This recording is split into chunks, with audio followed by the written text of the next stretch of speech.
장례식은 끝났습니다. 그런데 진짜 이야기는 그때부터 시작됐습니다. 아버지가 돌아가셨다는 연락을 받은 건 새벽 3시였습니다. 병원 복도의 형광등 불빛 아래서 저는 한동안 아무 생각도 할 수 없었습니다. 장례식장은 사흘 내내 사람들로 붐볐습니다.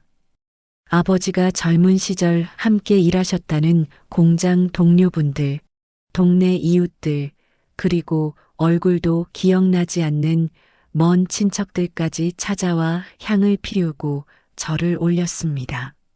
셋째 날 밤 상복 차림으로 손님을 맞던 저에게 낯선 노신사 한 분이 다가오셨습니다.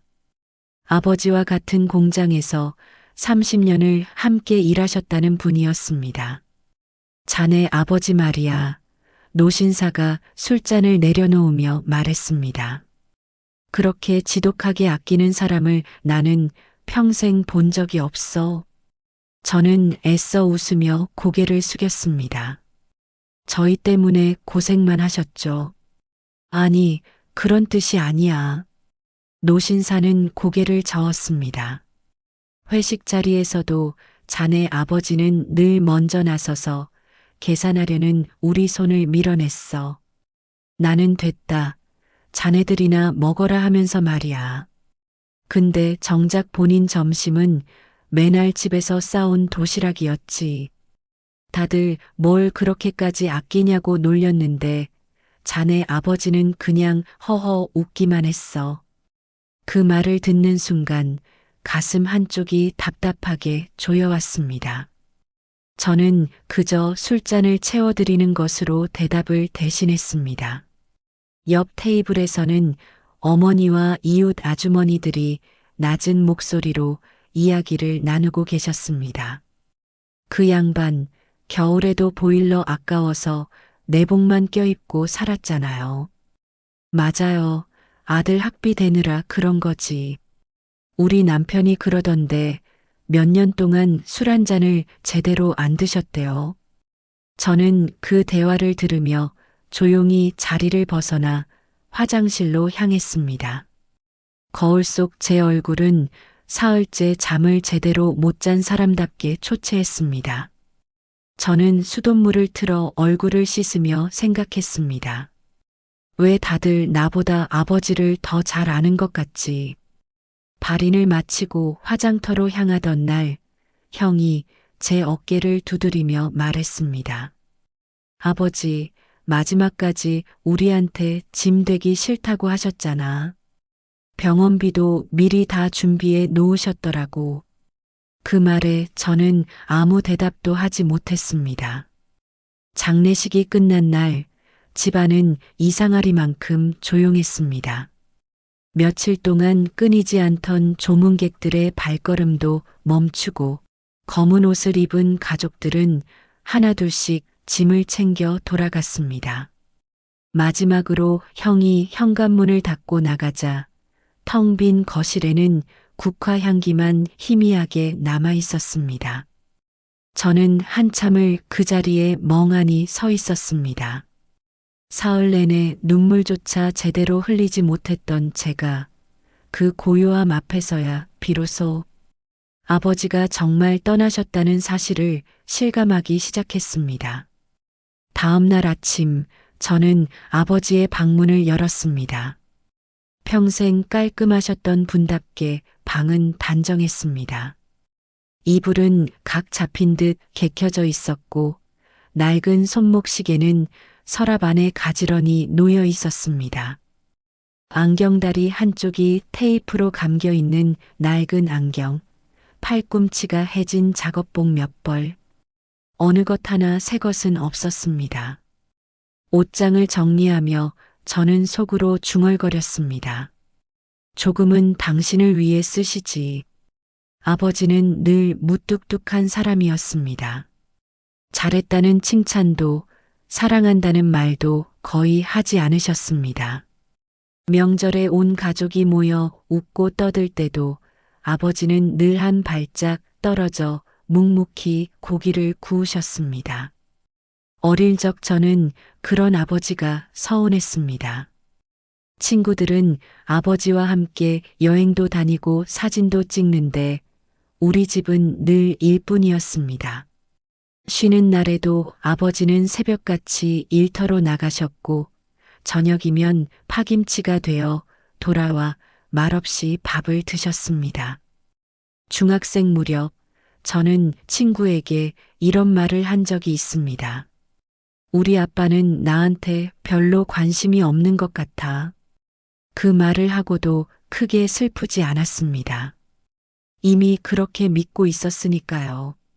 그래서 저는 한동안 아버지가 저를 사랑하지 않는다고 그저 책임감으로만 저를 키우신 거라고 생각했습니다. 유품을 정리하던 중 저는 책장 가장 안쪽에서 오래된 나무 상자 하나를 발견했습니다. 손때가 잔뜩 묻은 상자였습니다. 자물쇠는 없었지만 먼지가 두껍게 쌓여 있어 아주 오랫동안 아무도 손대지 않은 듯 했습니다. 상자를 열자 오래된 통장 하나와 누렇게 바른 편지 봉투가 들어 있었습니다. 봉투 앞에는 삐뚤빼뚤한 글씨로 제 이름이 적혀 있었습니다. 순간 심장이 덜컥 내려앉았습니다. 저는 떨리는 손으로 편지를 펼쳤습니다. 아들아, 혹시 이 편지를 읽고 있다면 나는 이미 내 곁에 없겠구나. 평생 미안했다.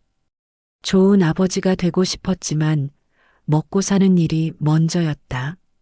사랑한다는 말 한마디도 제대로 못하고 살았다. 그래도 한 가지는 꼭 지키고 싶었다. 내 미래만큼은 내가 책임지고 싶었다. 편지를 읽는 순간 눈물이 멈추지 않았습니다. 저는 방바닥에 주저앉아 한참을 소리 없이 울었습니다. 조금 전 장례식장에서 들었던 노신사의 말과 이웃 아주머니들의 대화가 머릿속을 스쳐 지나갔습니다. 다들 알고 있었던 것을 저만 모르고 있었던 것입니다. 떨리는 손으로 통장을 펼쳐보니 믿기 어려운 기록이 남아 있었습니다. 20년이 넘는 세월 동안 매달 조금씩 돈을 저축하신 흔적이었습니다. 많을 때는 5만 원, 적을 때는 10,000원. 액수는 들쭉날쭉했지만 단 한 달도 빠진 적이 없었습니다. 비가 와도 눈이 와도 쉬지 않고 일하며 모은 돈이었습니다. 통장 마지막 장에는 볼펜으로 꾹꾹 눌러 쓴 메모 하나가 적혀 있었습니다. 아들 결혼할 때. 그 짧은 5글자가 제 마음을 무너뜨렸습니다. 당신은 자신을 위해 돈을 쓰지 않았습니다. 모든 것을 가족에게 남기기 위해 아끼고 또 아끼셨던 것입니다. 문득 어린 시절이 떠올랐습니다. 겨울이면 제 점퍼는 늘 새 것이었지만 아버지의 외투는 몇 년째 같은 것이었습니다. 소매가 반질반질해질 때까지 입으셨던 그 낡은 회색 점퍼가 눈앞에 선명하게 떠올랐습니다. 학교 수학여행비를 걱정한 적도 없었습니다. 등록금이 밀린 적도 없었습니다. 친구들이 이번 달엔 부모님이 힘드셔서라고 말할 때도 저는 그런 걱정 없이 자랐습니다. 저는 그것이 당연한 줄만 알았습니다. 하지만 그 당연함 뒤에는 아버지의 희생이 있었습니다. 아버지는 한 번도 생색내지 않으셨습니다. 이거 다 아빠가 벌어서 낸 거야라는 말 한마디 없이 그저 묵묵히 가족을 위해 살아오셨습니다. 편지 마지막에는 이렇게 적혀 있었습니다. 아들아, 나처럼 살지는 마라. 사랑하는 사람에게는 사랑한다고 꼭 말해라. 후회는 남는단다. 그날 이후 저는 부모님께 그리고 제 가족에게 사랑한다는 말을 아끼지 않게 되었습니다. 가족과 함께하는 시간을 가장 소중하게 여기게 되었습니다. 아버지는 떠나셨지만 마지막 편지 한 장으로 제 인생을 다시 살아가게 만들어 주셨습니다. 우리는 종종 부모님의 사랑을 너무 늦게 깨닫습니다. 곁에 있을 때는 당연하게 여기고 떠난 뒤에야 얼마나 큰 사랑을 받았는지 알게 됩니다. 혹시 아직 부모님이 곁에 계신다면 오늘 한번 전화해 보세요. 짧은 사랑합니다 한마디가 평생의 후회를 막아줄지도 모릅니다. 이 이야기가 여러분의 마음에도 작은 울림으로 남았다면 지금 여러분이 가장 사랑하는 사람을 떠올려 보시기 바랍니다. 부모님은 기다려주지 않습니다. 오늘 한 통의 전화가 평생의 후회를 막을 수도 있습니다. 부모님께 지금 가장 하고 싶은 말이 있다면 댓글에 한마디 남겨주세요.